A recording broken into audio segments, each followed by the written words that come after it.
จับปีจะรอปี15គ្រាប់ទៅ20គ្រាប់ពងវាបងប្អូនបាទលើបងប្អូនមើលជាក់ស្ដែងបងប្អូនថ្ងៃនេះខ្ញុំសូមចេញវីដេអូមួយបងប្អូនអរគ្នាទាក់ទងនឹងមន់បងប្អូនបាទហើយមេមន់ខ្ញុំនេះគឺ1គីឡូ2គីឡូ7ខាំបាទអញ្ចឹងពងរបស់វាហ្នឹងគឺបានចំនួន6 10គ្រាប់បាទអញ្ចឹងវា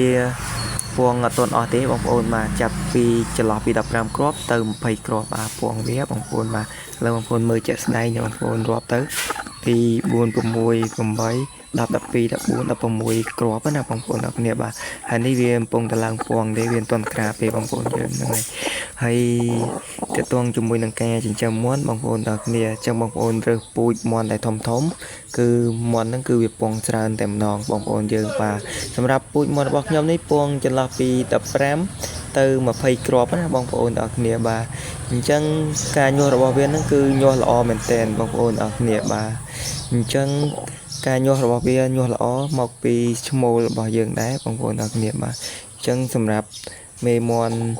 3ខ្ញុំដាក់ឈ្មោល1បងប្អូនអរគ្នាអញ្ចឹងខ្ញុំអត់ដាក់ដូចគេទេគេដាក់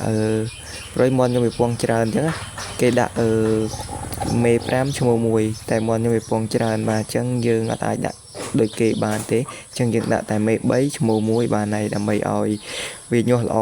ដើម្បីអីវាញាស់ល្អអញ្ចឹងពងមាន់យើងវាច្រើនណាបងប្អូនយើងបាទមាន់វាពងច្រើនអញ្ចឹងបើយើងដាក់អញ្ចឹងគឺវាញាស់ល្អតែម្ដងញាស់ទាំងអស់បងប្អូនយើងបាទហើយទាក់ទងជាមួយនឹងការធ្វើសម្បុកបងប្អូនអរគ្នាគឺអត់មានញ៉ៃញ៉ៃទេអញ្ចឹងទាក់ទងជាមួយនឹងខែត្រជាក់បែបនេះបងប្អូនត្រូវតែដាក់សម្បុកវាក្រាស់កុំឲ្យដាក់សម្បុកស្ដើងបងប្អូនអរគ្នាបងប្អូនអាចដាក់ឡើងគេក៏បានដែរកុំឲ្យវាត្រូវខ្យល់បងប្អូនបាទកុំឲ្យពងនឹងត្រូវខ្យល់ដាក់បែបហ្នឹងទៅគឺខ្យល់លហើយមកគឺវា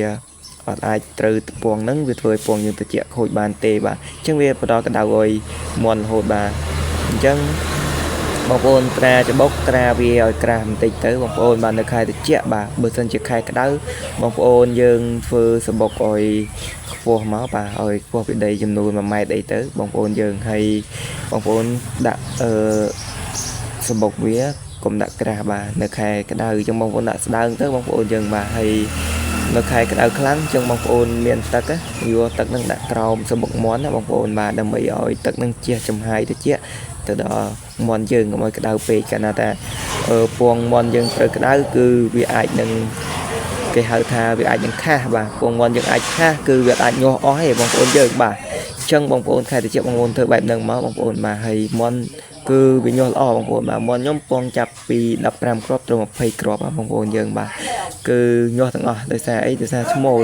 ខ្ញុំដាក់ឈ្មោល1មេ3ឯងបងប្អូនដើម្បីឲ្យវាជន់ខ្ញុំបង្កាត់វាអញ្ចឹងណាបងប្អូនបាទអញ្ចឹងគឺវាញាស់ល្អមែនតើបងប្អូនយើងបាទហើយមេមាន់ខ្ញុំក៏ធំដែរបើសិនជាបងប្អូនចង់រើសពូជមាន់ដែលមានមេល្អអញ្ចឹងបងប្អូនរើសពូជធំទុកវាបងប្អូនយើងអាហ្នឹងពងវាល្អហើយទុកស្មោក3ទុកមេ3ឈ្មោះ1ទៅបងប្អូនយើងបាទវាជន់សូសគ្នាល្អអញ្ចឹងពងវាអត់មានខូចអត់មានកកមានអីទេបងប្អូនយើងហ្នឹងហើយវីដេអូនេះបងប្អូនមើលហើយបើសិនជាមានប្រយោជន៍ដល់បងប្អូនជួយជាវនៅ channel របស់ខ្ញុំម្នាក់មួយទៅនឹងទទួលបានវីដេអូថ្មីជាមួយខ្ញុំជារៀងរាល់ថ្ងៃបងប្អូនអរគ្នាបាទបើបងប្អូនអត់ជួយជាវខ្ញុំទេខ្ញុំអត់មានកម្លាំងធ្វើវីដេអូចែកម្លែកលើខ្លះទៅកាន់ពុកម៉ែបងប្អូនអរគ្នាទេបាទអញ្ចឹងពុកម៉ែបងប្អូនជួយជាវនៅវីដេអូខ្ញុំម្នាក់មួយទៅបងប្អូននឹងទទួលបានវីដេអូមុនគេរាល់ពេលដែលខ្ញុំផុសចេញភ្លាមបងប្អូននឹងទទួលបាន